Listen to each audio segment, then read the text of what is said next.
Hello citizens and welcome back. This is our match reaction for Leicester 0, Man City 2 in the Premier League. It's a New Year's miracle. We're only gone and done it. We're back. Make sure to hit like, hit subscribe. Let's jump into it. Leicester 0, City 2, and it was the easiest 3 points you could ever imagine. Let's break it down. So City did make a couple of changes he needed to. And you know what? He pretty much went with the same team that I said to in the match preview. So it was Ortega in goal. Then it was Lewis, Akanji, Ake, Vardio, defence, Kovacic midfield with De Bruyne, Bernardo, with Savinho on the left, Foden on the right, and Haaland in the middle. And look, again, so many times this terrible run that we're on. We start from the first 8-9 minutes really, really brightly. You look like we're going to be playing with a lot of intent. But then after 10 minutes, we drop. The pace drops, the pressing goes, and the players look absolutely knackered, which is what happened. And it was one of those bizarre games where Leicester sat back, defended, and they knew they hit us on the break. Like everyone knows, you're going to get a lot of chances against us. And that proved to be the case in the first half. But we did take the lead. Quite lucky, to be honest with you. I thought Foden, on the half turn, running forward with it, looked like his old self from last season for about 5 seconds. It's a long distance shot, bounces off the floor, keeper makes a mess of it, Savinho puts in. And to be fair, Savinho deserved the goal because I thought Savinho looked bright in that early stages. He was getting past his man, he was cutting on the inside. And I think on the left-hand side, he looked a lot more dangerous for us than he has done on the right so far. I mean, I'm not one of these people that prefer left footers on the right and right footers on the left. Just stick the left foot on the left so we can whip in crosses. We've got Haaland, for Christ's sake. Put the left foot on the left, the right foot on the right, and we'll have more crosses naturally. You know, they don't have to always cut in to get the cross in then. So I like that, to be honest. I thought that was good, and I thought Savinho really did play well in the first half. He dropped off after his goal a little bit, but of course he picked up in the second half, which we'll get on to in a minute. But it wasn't all our own way for the first, what was it, 10-15 minutes? We had 77% possession, I think it was. By half-time, it was 51% possession we were on, because Leicester came in hard, and then they knew that we weren't pressing anymore after that opening 10 minutes, so they held on to the ball, and they were building through the halfway line. And they had a lot of good chances, Leicester. A lot of good chances. And you've got to look at it and think, we got away with a couple. Yes, Vardy was caught offside when he was played through, and Ortega took him out for what would have been a penalty if he was onside. In the second half as well, he let us off. He had a glorious chance from about 5 yards out. A decent crossing. I think it was it Mavididi that did it? Good crossing with his right foot. Vardy gets too much on it with his toe and it goes over the bar. Then he hits the top of the bar later on when we were 2-0 up. So Leicester did have chances. They put in a lot of dangerous crosses in as well, which we just watched for the most part. Because again, nobody wants to take charge. Nobody wants to take control. And it's something I've been saying for weeks. And I just keep repeating, which is no one looks like they want to control the game for us. No one looks like they want to take responsibility for anything. And they're all scared of making a mistake in defence. So they go and make a defensive mistake. Like Vardio, again, how many mistakes has he made in the last few months? He made another one today that Vardy nearly benefited from, but Ortega saved that one.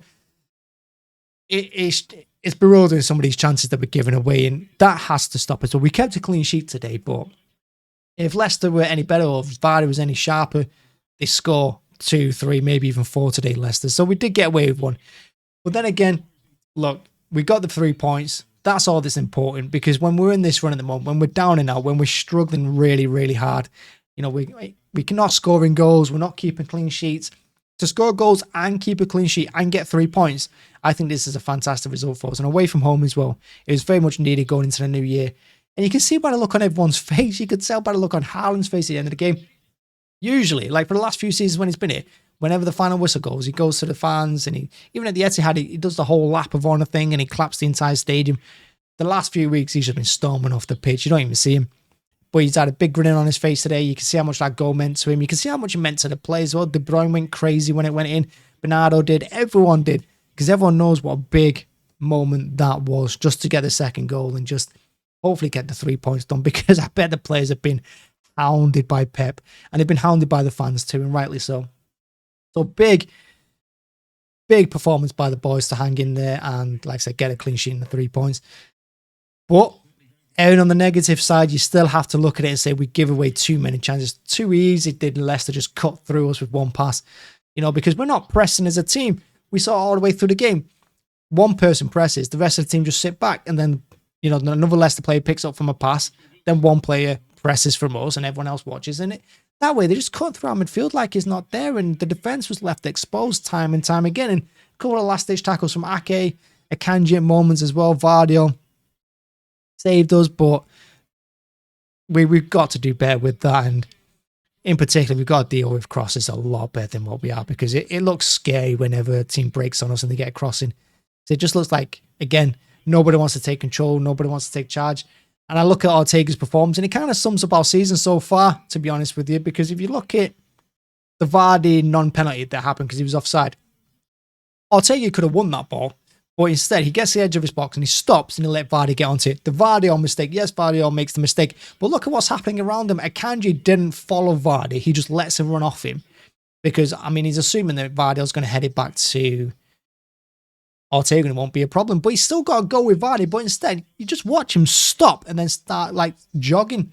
So when Vardy has that chance, when he collects it from Vardy's mistake, Akanji's just there, like 6-7 yards away from him, when he was right next to him a second ago. And then another one is that, like, Ortega, when that situation happened, he also let Vardy run onto it instead of just rushing out to him, which Edison would have done and probably wiped him out and given him a penalty or whatever. But it got to be more. They got to be more like decisive in these situations with corners as well. There's a dangerous corner there that Ake headed away from like 3 yards out because Ortega, yes, he's going to be crowded out by Leicester players. That happens everywhere now. I mean, I saw a Southampton Crystal Palace goal earlier. No way was that a goal. That should have been a foul on the keeper there, but on Ramsdale it was. But Ortega still has to try and make his way to the ball. He can't just let the defender try and handle that from 4 yards out. It's not going to end well for you every time, because, again, you know, if you put it into our back post, because our tall players like Haaland and that are at the front post, you're going to create a chance for your strikers. So Ortega needs to do better in them situations. And that goes all over the pitch as well. Too many times today, and too many times against United, and too many times against Everton. And one of the reasons why I think fans are booing is because you can see the players bottling it out of every single challenge. Every single second ball is being won by the opposition because they're not sticking their foot into challenges. Foden did it today where he bottled it for like 3 or 4, and he could have cut out a couple of chances that they had. You know, the free kick they got towards the middle of the second half, I think, when we were 1-0 up, and when they tried that funny little crossing when Vardy and whoever it was, Brennanotte was over, I can't remember. But Foden could have stopped that if he just stuck his foot out on the halfway line. But too many times they're jumping over the ball. Haaland did it a few times. De Bruyne did it a few times. Bernardo did it. You know, the only person that doesn't is Kovacic. But then again, Kovacic's tackle on whoever it was in the middle, I don't know who it was, and it was in the second half. Again, a counter-attack. No, it was the first half, where he just kind of been sat on his ass. No, it was the second half, wasn't it? He got sat on his ass and gone around it. And if that got in, he'd never see the end of that clip because he looked stupid, because he's just kind of half-assed put his foot in, and that goes for the whole team all over the pitch. It's half-assed everything they're doing. And I get that they're tired. I get that we've had a lot of injuries. But my God, the basics are all wrong. And we got away with it. And this is coming from a 2-0 win. A win that, by the way, I'm celebrating because I can't believe we actually won a game. I didn't think we would win a game. Not only did we win, we kept a clean sheet. Haaland scored. Savinho got his first goal. I'm hoping that kicks him on. Because I think he had a really good first half, Savinho, on that left-hand side. And I think that's something that Pep has to do more often. Play him on the left. Put Doku on the right. You know, play to their natural sides. Because I thought he did it. I thought he was good cutting in, going on the outside. He could put in crosses, which he did more often. Haaland was winning more headers because of it, because that way he doesn't have to cut in and give the defenders a chance to get back. So yeah, that's what I wanted to see. So yeah, there were positives in this performance. There were a lot of negatives, but there were a lot of positives as well. And hopefully this is something to build on. But I've said that before. I said it after the Nottingham Forest game, something to build on. And this is our first win since that game. But this is something to build on, and hopefully West Ham next weekend, we actually get the 3 points in that game as well. And then we are actually building on something.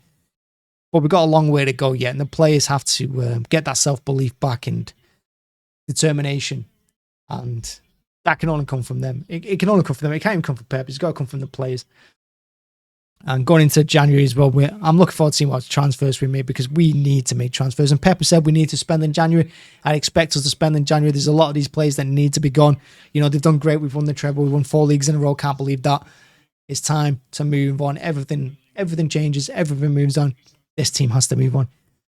But yeah, big win. 3 points.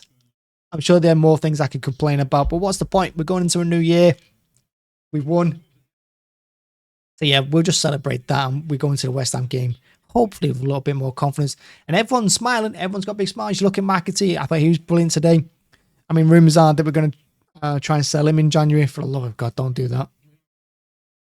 Sick of us selling our youngsters on just for him to actually be like play blind as everywhere else. But McAtee looked really happy with that counter. Everyone ran to him because they knew it was him. They created the goal. And look what happens as well when you put a bit of fresh blood on it. Some different kind of player who's willing to break the line and try something different and try and attack with pace, instead of slowing it down when you get to the halfway line and they're giving back a Kanji and Ake, which is what we always do. We hit them with pace, we hit them on the counter, and it worked. Surely Pep's got to see that and think, right, let's do that more often.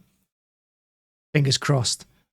Another point I want to bring out as well is that I think Haaland gets a lot of hate for his link-up play, his passing, his build-up and that sort of thing. But I've always liked Haaland's passing and his crosses, because I think he delivers passes and crosses how he wants the ball to be delivered. You know, I think it's wonderful. And to be honest with you, I've always associated him with like FIFA. Like when you press the pass button, when you lob the ball up to the halfway line to your striker and you press the pass button and choose the direction and he just heads it to that player. That's what it looks like when Haaland wins it on the halfway line, because he always finds another City player, always flicks it onto them. It's amazing how he does it no matter where he is. And today I thought he's brilliant. In the second half, we seem to have swapped him and De Bruyne. So De Bruyne went up top and Haaland dropped back to the camera. And everything that happened in that second half that was good went through Haaland, whether it was him running at the defenders and opening up that space because they didn't know what to do, because he was the one with the ball, not running onto it. You know, he had runners either side, and we actually had overlaps when he had hold of the ball, which was good to see, because again, it's something that we've not had in the last few months or this season, really. So when he had the ball in that centre row, I thought he was brilliant, to be honest with you. I thought he created a lot of chances. I thought he looked dangerous. You look in the first half where he danced around 2 players, not just once, but twice he went past him. Probably should have hit the target, maybe even scored, but he got his goal in the end. He took his goal really, really well, by the way. And that was our first shot, either off or on target, in that second half. So he did that. That's what we're paying the big money for. He puts in them chances when we need him to. Yes, he missed a penalty against Everton, which was a bad penalty. But he had one chance in that second half and he took it. And he could have had a couple more if it wasn't for the keeper in the first. So yeah, well played to him. I'm going to say he's probably our man of the match. I thought he was fantastic in that second half. I really do. I think he actually took charge in that second half. I thought he took responsibility on himself. And he deserved the win, if no one else did. But he did. But yeah, I think we did. I think we deserved it in the end. I think Leicester were unlucky. They had moments. But that's what quality gets you.